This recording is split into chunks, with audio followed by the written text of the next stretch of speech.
राम राम जी। सभी भाई बहनों को राम राम। मैं हूं बाबा रामदास। आप देख रहे हैं स्लो जिंदगी और बाबा की खरी कोटी। मेरे साथ हैं भाई अवनीश पीएन शर्मा जी, प्रारब्ध के फाउंडर एडिटर। अवनीश भाई राम राम। बाबा जी प्रणाम, सभी दर्शकों को राम राम, जय जय सिया राम जी। पी चिदम्बरम जो है रह रह के पुरानी बातें याद कर रहे हैं और कांग्रेस का पोल खोल अभियान चलाए हुए हैं। अभी लेटेस्ट बम उन्होंने फोड़ दिया। अभी दो दिन पहले कसौली गए थे।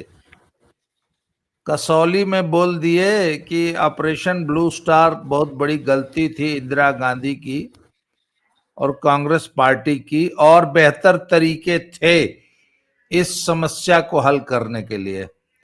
अब जो है कांग्रेस को निश्चित रूप से पिछवाड़े में आग लगनी तो स्वाभाविक थी। उनको जो है कांग्रेस पार्टी का गद्दार घोषित कर दिया गया है पी चिदम्बरम का, और पूरी पार्टी जो है उनके पीछे पड़ गई है। सच बोलना कभी कभी वाकई खतरनाक हो जाता है भाई। हालांकि पी चिदम्बरम ने अभी आधा ही सच बोला है, और पर कांग्रेस पार्टी तो एक्सपोज हो ही गई। हालांकि ये कोई नई बात नहीं है।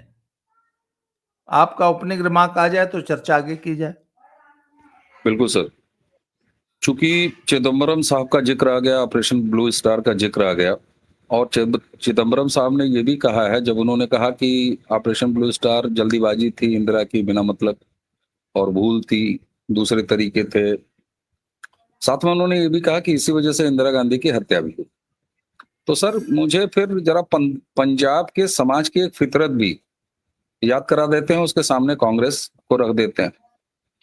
भाई इंदिरा जी की हत्या उनके दो बॉडीगार्ड्स ने की थी, बेअंत और सतवंत ने। बेअंत ने तो केवल 3 ही गोली मारी थी। सतवंत ने जो है वो मारी थी करीब 30-32 स्टैंगन था उसके पास। खैर बेअंत मौके पर मारा गया था। सतवंत को जो है 89 में अपने फांसी दे दी। चलिए साहब, लेकिन जरा सा उसके बाद की चीजें दर्शकों को चौंकाएंगी। हो सकता है बहुत सारे लोगों को पता हो, लेकिन बहुत सारे लोगों को नहीं भी पता हो। बेअंत सिंह के पिता 1989 में पंजाब में सांसद बन गए, पंजाब से लोकसभा। बेअंत सिंह की पत्नी भी इसी साल सांसद बन गई 89 में। बेअंत सिंह का पुत्र, बेटा, इस समय मौजूदा सांसद है साहब, पंजाब से। इंदिरा गांधी के हत्यारे के पिता, पत्नी और पुत्र, ये 3 मेंबर बारी बारी से, और 2 तो एक साथ ही भारत की लोकसभा, भारत की संसद में पहुंचे, चुन के पहुंचे। एक तरफ ये, दूसरी तरफ उसी पंजाब से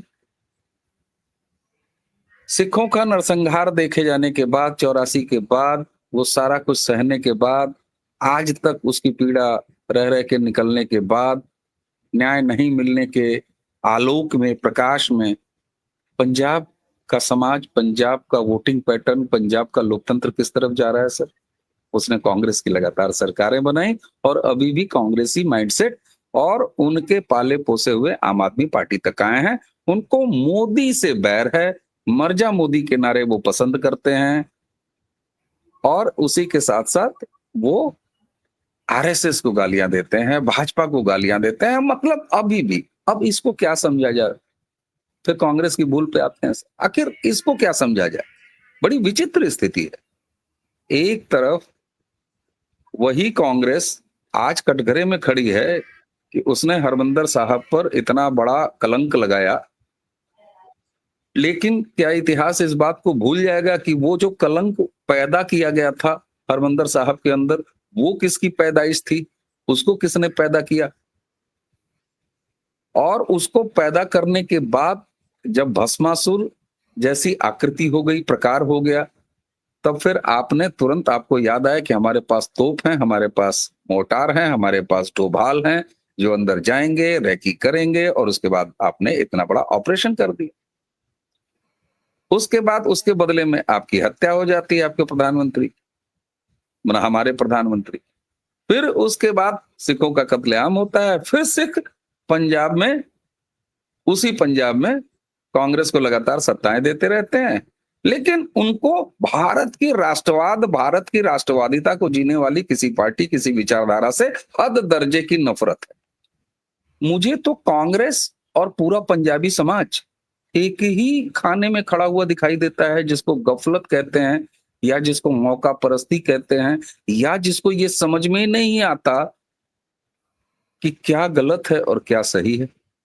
अब रही चिदम्बरम साहब की बात, देखिए साहब, चिदम्बरम साहब को अब इस समय हाथों हाथ लोग ले रहे हैं, राष्ट्रवादी खास तौर से ले रहे हैं, क्योंकि होता है ना, जब आपके मुताबिक कोई बात करे, तो अभी चिदम्बरम साहब ने 26/11 पर बवाल काटा था।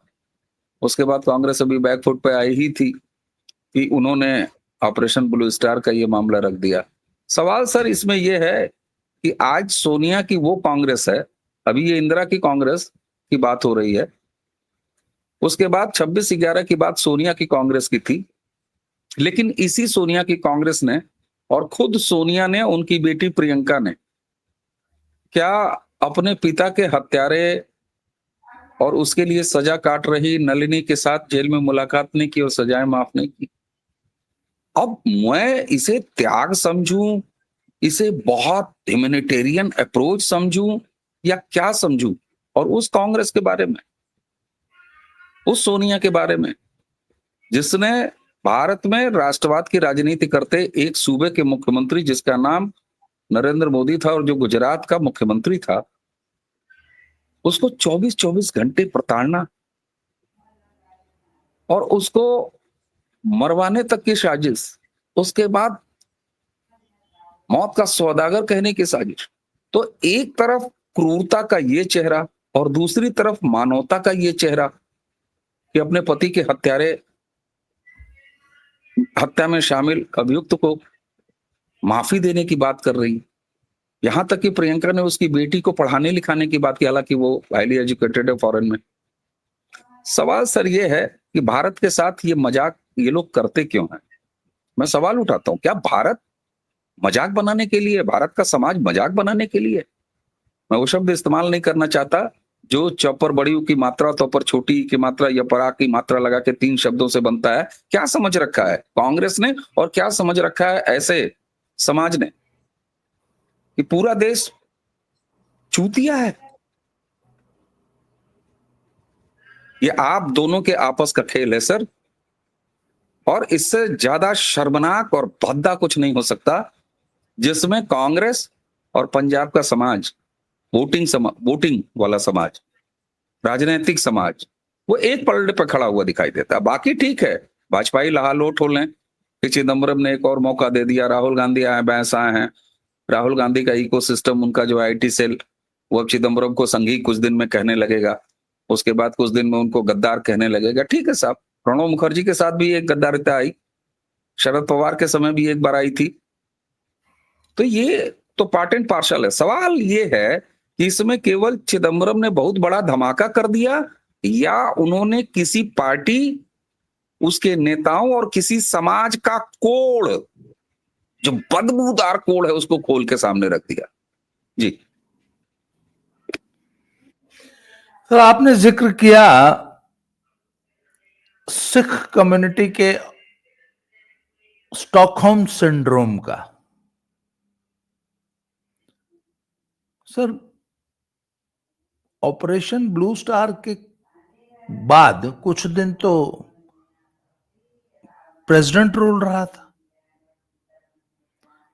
और उसके बाद बहुत जल्दी जो है पंजाबियों ने बेअंत सिंह की सरकार बनवा दी। और बेअंत सिंह ने, अच्छा एक बात बता, बेअंत सिंह की सरकार कैसे बनी थी? क्या सिर्फ किसी एक वर्ग विशेष के वोट से बन गई थी? जी नहीं, पूरे पंजाब ने वोट दिए थे, कांग्रेस को वोट दिए थे। और उसके बाद आज तक हर 5 साल बाद कांग्रेस को वोट देती आ रही है। अभी कुछ दिन पहले तक कांग्रेस की सरकार थी, अब आगे फिर कांग्रेस की सरकार बनने जा रही है। मैं आज मुझसे आप लिखवा लीजिए। तो सर सिखों, अच्छा कई बार ये बोलते हैं 84 हम भूले नहीं है। मैंने कहा हाँ, इसीलिए हर 5 साल पे जो है कांग्रेस की सरकार बनवा देते हो। मतलब मोदी का पोस्टर अगर कोई पंजाब में लगा ले तो ये पेट्रोल पंप पे वो उज्ज्वला योजना के पोस्टर लगते थे तो ये पोस्टर फाड़ देते थे। मैंने कहा कांग्रेस की इतनी हिम्मत हो जाती है ना कि सोनिया गांधी और राहुल गांधी और राजीव गांधी की फोटो, इंदिरा गांधी की फोटो लगा के वो कांग्रेस में तुमसे वोट मांग लेती है, और सिर्फ मांग नहीं लेती है, ले लेती है, तुम देते हो। अच्छा सर, आपने एक सवाल कही कि इनको कांग्रेस से इतनी नफरत नहीं है जिसने 84 का नरसंहार किया दिल्ली में, या जो कि टैंक लेके अब स्वर्ण मंदिर में घुस गई, परंतु मोदी से और आरएसएस से ज्यादा नफरत है। सर नफरत मोदी से नहीं है, नफरत आरएसएस से भी नहीं है। सर मोदी और आरएसएस हिंदुत्व के प्रतीक हैं और इनको नफरत हिंदुत्व से है। ये अपने लिए, अगर आज इनको बोलिए कि तुम्हारे लिए बड़ा खतरा कौन है, कांग्रेस या मोदी, तो ये कहेंगे मोदी। ये हिंदुत्व को अपने अस्तित्व के लिए, अपने भविष्य के लिए ज्यादा बड़ा खतरा मानते हैं बजाय कांग्रेस के। सर सवाल अब यह है कि चिदंबरम ऐसा कह क्यों रहे हैं। पहले उन्होंने 26/11 पे कह दिया, वो मुंबई वाले कांड पे, और अब बोल रहे कि इंदिरा गांधी ने गलती की। ऐसा चिदंबरम की मंशा क्या है, आप उसको कैसे डिकोड करते हैं। सर देखिए, अगर इस पर एक लाइन की कोई सो कॉल्ड महंगी टिप्पणी की जाए तो वो टिप्पणी होगी कि अंतरात्मा जाग गई है। ये होती है ना एक टिप्पणी, वो थोड़ी महंगी। और कांग्रेसियों एक के सस्ती अंतरात्मा टिप्पणी, होती है वैसे। अरे सर प्रणब मुखर्जी में भी अंतरात्मा थी। आत्मा तो रहती है, और आत्मा जो है अंदर ही रहती है, तो अंतर आत्मा तो होती ही है। जब तक है जीवन तब तक तो आत्मा रहती ही है। तो महंगी टिप्पणी तो ये है सर कि अंतरात्मा की आवाज है। लेकिन उसी के सापेक्ष एक सस्ती टिप्पणी भी है। कुछ लोग ये भी कहेंगे कि अमित शाह ने फाइलें खोलनी शुरू कर दी होंगी चिदम्बरम की, और इसलिए जैसे जैसे हर हफ्ते एक एक फाइल वो बैठ के होम मिनिस्ट्री में खोल रहे हैं, वैसे वैसे यहाँ पर चाबी भरी जा रही है चिदम्बरम की। ये सस्ती टिप्पणी है। मायावती जी के बारे में भी आजकल लोग यही कहते हैं।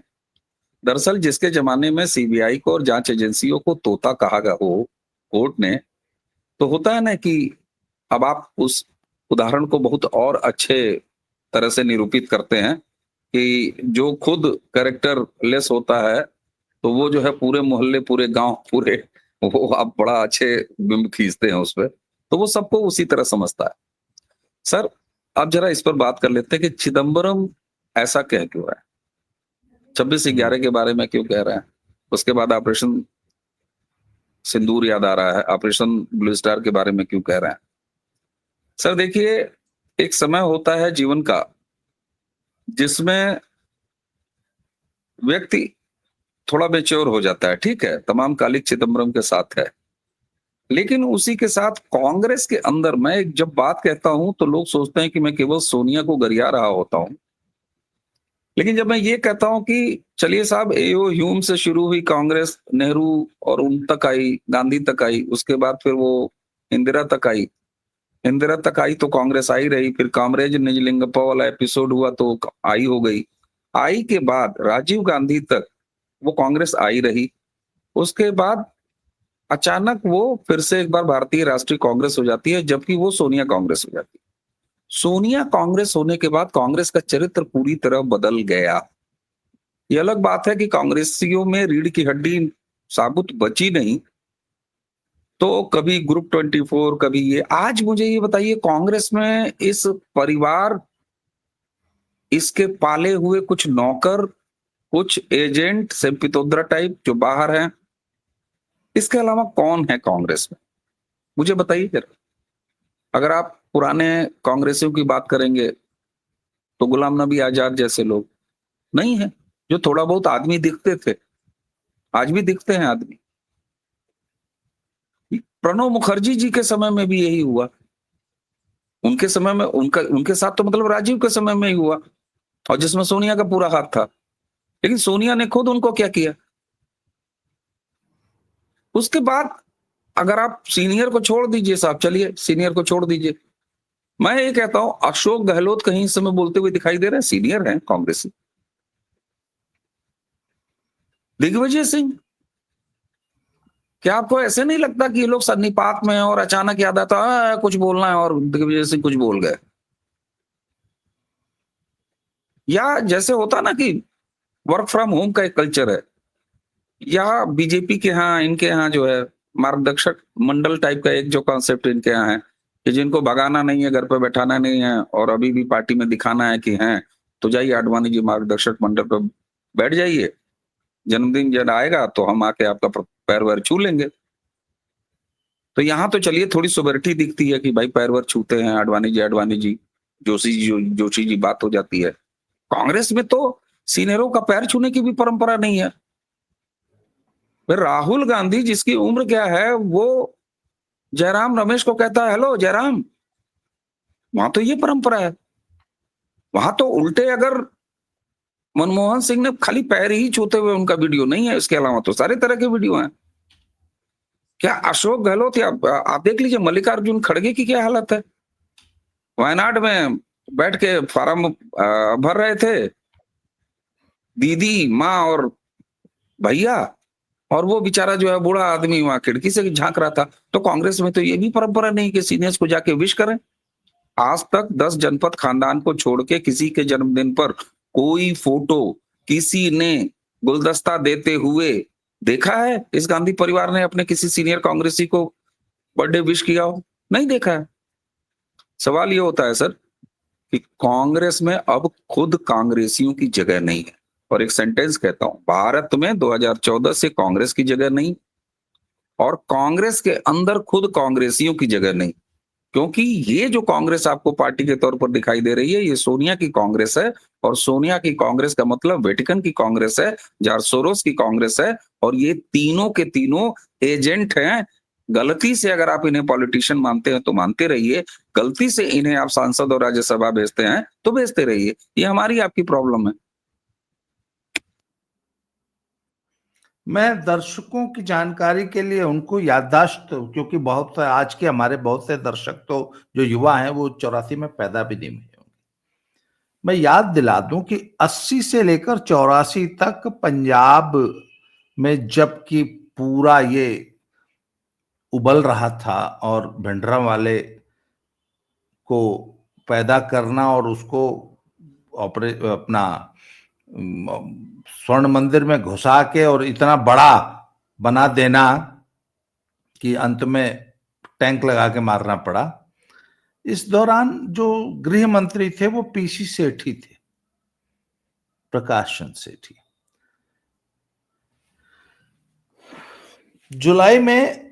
जून में ऑपरेशन ब्लू स्टार हुआ, जुलाई में इंदिरा गांधी ने उनको हटा दिया, number 1। Number 2, PV Narasimha Rao को गृह मंत्री बना दिया था,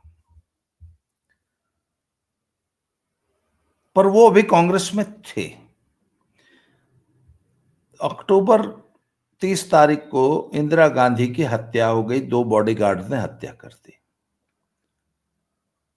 तो कांग्रेसियों ने कहा कि राजीव गांधी को प्राइम मिनिस्टर बना दिया जाए। तो 2 लोगों ने विरोध किया था, सिर्फ 2 लोगों ने, प्रणब बाबू और पीसी सेठी। प्रणब बाबू ने तो विरोध भी नहीं किया था। आप सेठी साहब को बताइए, फिर मैं प्रणब बाबू को बताता हूँ। तो पीसी सेठी ने एक बात कहा, वाई राजीव गांधी, हुई राजीव गांधी। खैर साहब, वो उनकी बात को उस वक्त सुनने वाला कोई था नहीं। प्रणब बाबू के बारे में आप बता देंगे? वैसे मैंने सुना है कि प्रणब बाबू ने भी विरोध किया था जी। वो बेचारे तो विरोध भी नहीं किए थे, उन्होंने केवल टेक्निकल सच बताया था। इंदिरा गांधी की 84 में जिस दिन हत्या हुई, उस समय वेस्ट बंगाल में इलेक्शन चल रहा था विधानसभा का। अब्दुल गनी खां चौधरी, प्रणब मुखर्जी और उस समय राजीव गांधी वो महासचिव हो चुके थे। इंदिरा ने बना दिया था उनको कांग्रेस का। राजीव गांधी का चुनाव इलेक्शन कैंपेन प्रोग्राम लगा था वेस्ट बंगाल में, और शीला दीक्षित जी भी वहीं थी। जैसे ही सूचना मिली वेस्ट बंगाल के, वो जगह मुझे नहीं याद आ रहा है, खैर वहां से कैंसिल हुई सभा और फटाक से ये लोग आए कलकत्ता, और कलकत्ता से एक चार्टेड प्लेन, उस समय हो सकता है प्राइवेट चार्टेड प्लेन ना रहो, किसी मिलिट्री वगैरह का रहो, वो नहीं, एक जहाज जिसमें इतने ही लोग बैठे हुए थे, राजीव गांधी, अब्दुल गनी खां चौधरी और शीला दीक्षित और प्रणब मुखर्जी, और बाकी मान लीजिए कोई स्टाफ रहा हो। चलते प्लेन, और ये शीला दीक्षित ने अपनी बुक्स में लिखा है, कई बार कोट किया है खुद, उनको कोट करते हुए, ये पब्लिक डोमेन में गूगल कर लें दर्शक। चलते प्लेन में अचानक शांति, भाई गमी थी, शांति के बीच राजीव गांधी ने पूछा कि प्रणब जी व्हाट नेक्स्ट, गवर्नमेंट कैसे होगी, क्योंकि तब तक अनाउंस नहीं हुआ कि इंदिरा गांधी की मृत्यु हो चुकी है। जब ये लोग पहुंच गए तब अनाउंस हुआ था शाम को 5 या 5:30 बजे, मुझे अच्छी तरह याद है। प्रणब मुखर्जी ने केवल टेक्निकल सच बताया। उन्होंने कहा कि ऐसी स्थिति में जब किसी सिटिंग प्राइम मिनिस्टर की मृत्यु हो जाती है तो जो नंबर 2 होता है वो एक्टिंग प्राइम मिनिस्टर के तौर पर शपथ लेता है, और उस समय इंदिरा की कैबिनेट में नंबर 2 कौन थे? खुद प्रणब मुखर्जी। उन्होंने केवल परंपरा और तकनीकी बात बताई, और उसके बाद शीला दीक्षित के हिसाब से पूरे प्लेन में सन्नाटा हो गया। प्लेन वापस आया, उतरा, उसके बाद अनाउंसमेंट हुई, यानी जय सिंह बुलाए गए, राजीव गांधी ने शपथ लिया, और उसके बाद प्रणब मुखर्जी के साथ क्या हुआ वो दुनिया जानती है। फिर उनका निकाला जाना, उनका तिरस्कार, फिर वापस आना। तो केवल प्रणब आपने बाबू ने तो इतना ही कहा था कि नंबर 2 को दिया जाता है, ये परंपरा है, और इतना को विरोध आप कह लीजिए, या वो बेचारे सच बताए थे। जी। पीसी सेठी जब राजीव गांधी प्राइम मिनिस्टर बन गए तो पीसी सेठी को शंट कर दिया गया। वो गृह मंत्री थे तो वो पहले ही हट चुके थे, जुलाई में ही शायद। तो वो उसके बाद इंदौर के रहने वाले थे, इंदौर चले गए और एक गुमनाम मौत मर गए। और उनकी यह हालत कर दी थी कांग्रेस में कि उनका फोन कट गया था। उन्होंने 20 बार कंप्लेन, उन दिनों लैंडलाइन हुआ करता था, 20 बार फोन किया, जब कोई नहीं आया तो चले गए टेलीफोन एक्सचेंज में, वहां पे नाराज वराज हुए, सुना है कुछ तोड़ ताड़ भी दिए थे। और वहां उनको पुलिस ने, कुछ लोग कहते हैं पुलिस ने और कुछ लोग कहते हैं एक्सचेंज वालों ने थप्पड़ों से मारा। तो ऑल पावरफुल होम मिनिस्टर को इंदौर में, और इंदौर में फिर वो एकदम एकदम विक्षिप्त टाइप हो गए थे और गुमनाम, और हटने के 2-3 साल के अंदर ही, कुछ सालों के अंदर उनकी मृत्यु हो गई। सर, इस तरीके से कांग्रेस अपने सीनियर, और सर एक बात बताइए, किसी सरकार में होम मिनिस्टर आमतौर पर नंबर 2 माना जाता होता ही है नंबर 2, है ना? होता ही है नंबर 2। किसी भी सरकार में होम मिनिस्टर में नंबर 2। कोई इसका मतलब फॉर्मल नहीं है, लेकिन नंबर 1 नंबर 2 हाँ, उससे तय होता है कि पीएम आमतौर जब बाहर जाते हैं तो वो किसको चार्ज देके जाते हैं, वो परंपरा आप कह लीजिए। तो अमूमन गृह मंत्री या विदेश मंत्री या रक्षा मंत्री, मतलब यही 3 होते हैं जो कैबिनेट कमेटी होती है। तो ये हालत थी, ये औकात थी, मैं औकात की बात कर रहा हूं, होम हाँ। मिनिस्टर की इंदिरा के जमाने में।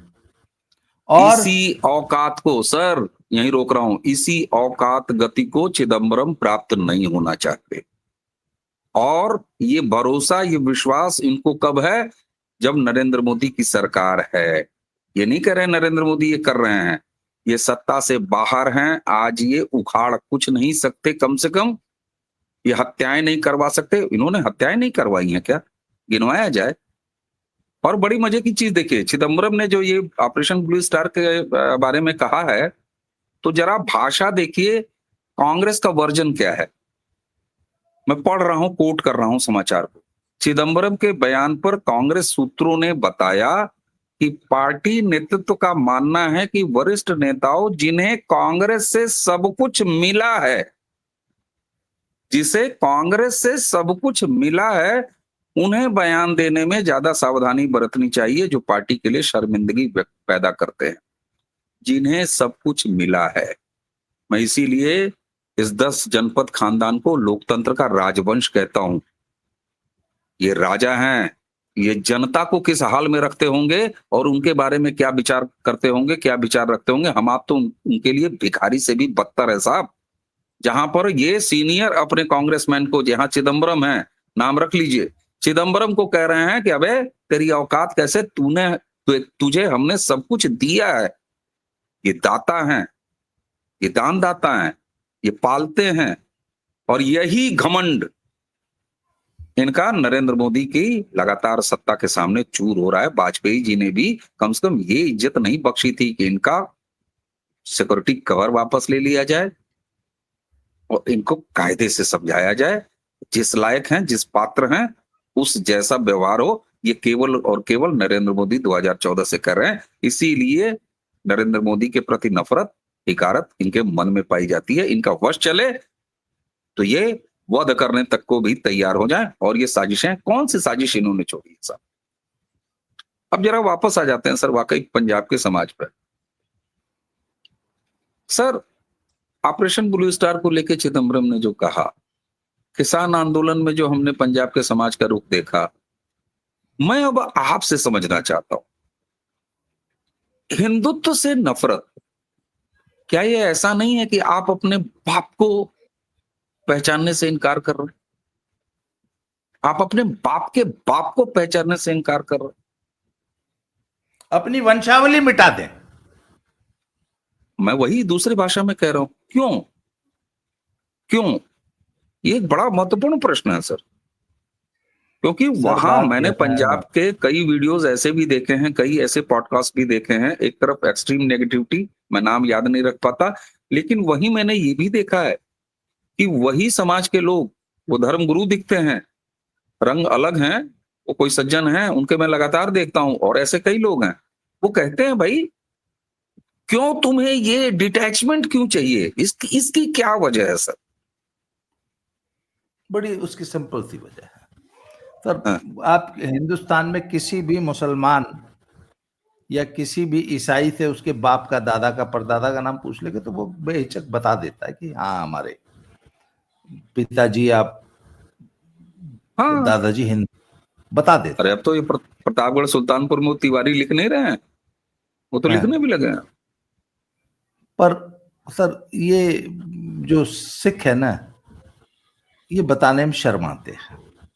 क्यों? उसका कारण, शर्माते नहीं है, डरते हैं।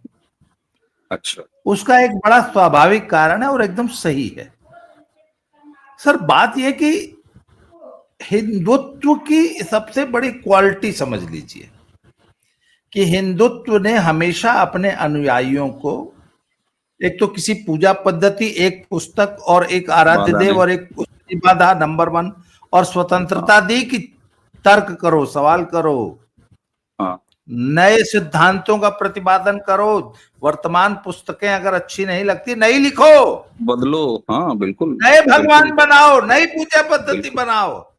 अरे फिल्मों से भगवान बन गए, फिल्मों से संतोषी माँ बन गई, हाँ फिल्मों से संतोषी माँ बन गई। सब कुछ करने के बाद भी मुझे पता है तुम रहोगे हिंदू। तो सर इसकी वजह से कोई महावीर आ गए, कभी बुद्ध आ गए, कभी कुछ आ गए, नहीं तो भगवान रजनीश आ गए। रजनीश को भगवान से कम है। अब उनके अनुयायियों के लिए तो आसाराम भी भगवान है भाई।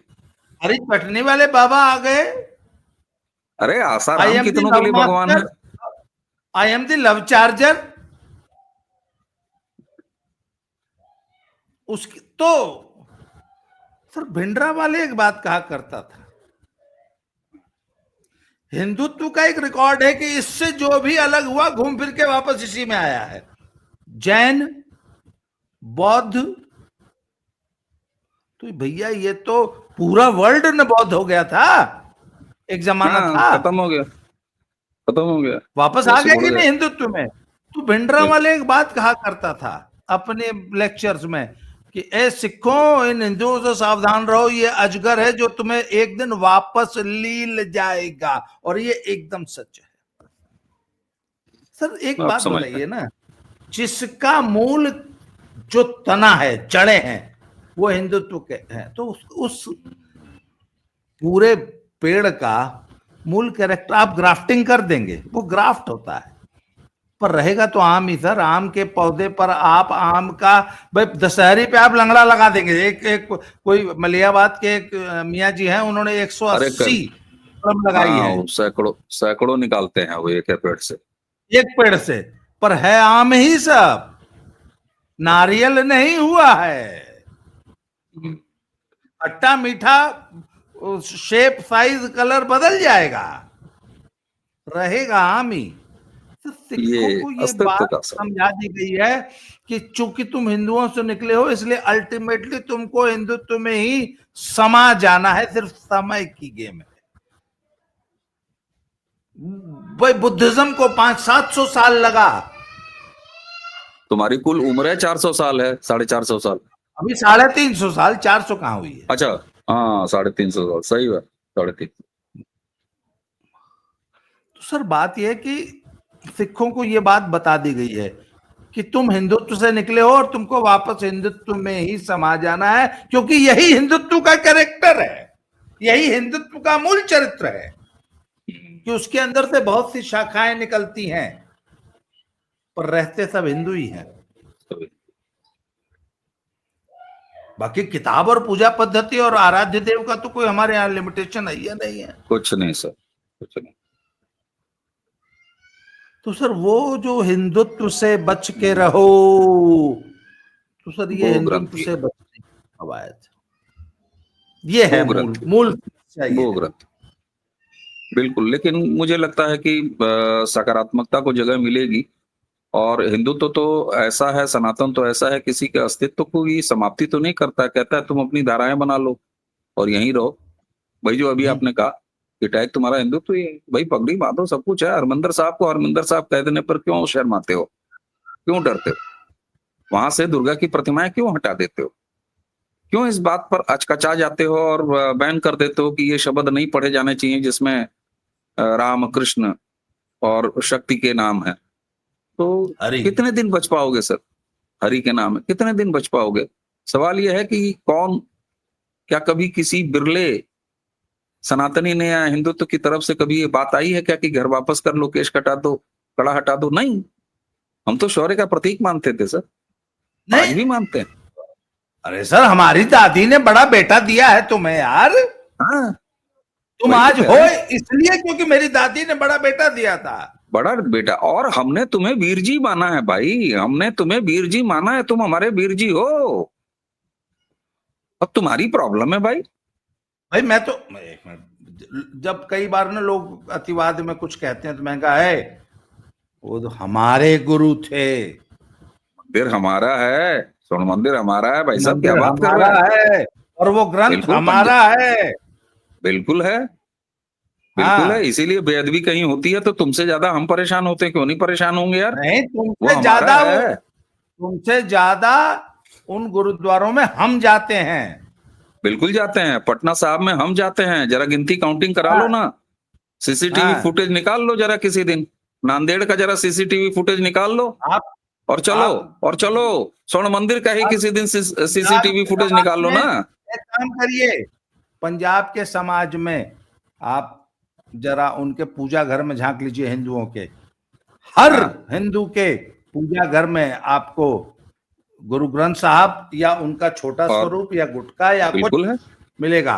बिल्कुल बिल्कुल है। उन्होंने गुरु ग्रंथ साहब के साथ बहुत ज्यादा, बहुत बड़ी एक मर्यादा है ना, तो उनको का छोटा स्वरूप या उनका नित्य नेम पाठ। आप सर मैं बड़ी ताजुब की बात बताऊं, जब मेरी नई नई शादी हुई थी तो सुबह 4-5 बजे मेरी सास जो है वो गुरबानी लगा लिया।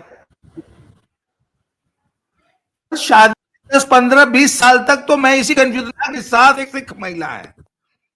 मेरी पत्नी ने एक दिन बताया, अरे भाई वो कट्टर हिंदू थी।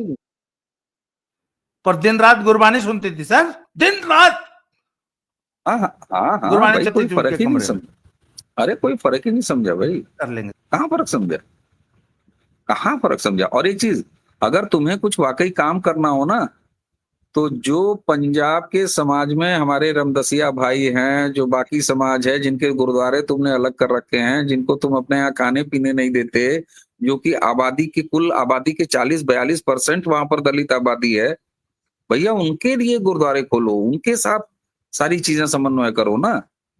वहां तो तुम करते नहीं। तो बहुत से काम उसके भीतर ही बाकी हैं, ये अलग कहीं से है ही नहीं।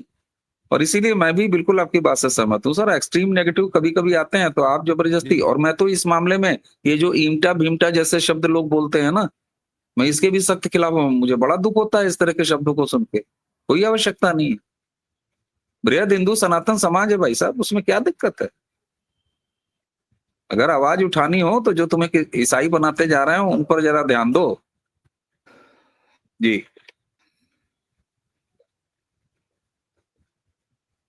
आपकी आवाज नहीं आ रही बाबा जी, मुझे लग रहा है कि कुछ आपके नेटवर्क में इश्यू है। दर्शकों, बाबा जी की आवाज नहीं आ रही अवनीश है। भाई, आज की चर्चा को ही और समाप्त करेंगे, हाँ फिर किसी हाँ नए हाँ, टॉपिक के बिल्कुल साथ बिल्कुल दोबारा मुलाकात होगी। बिल्कुल सर, जी, बिल्कुल। थैंक यू, नमस्ते, प्रणाम।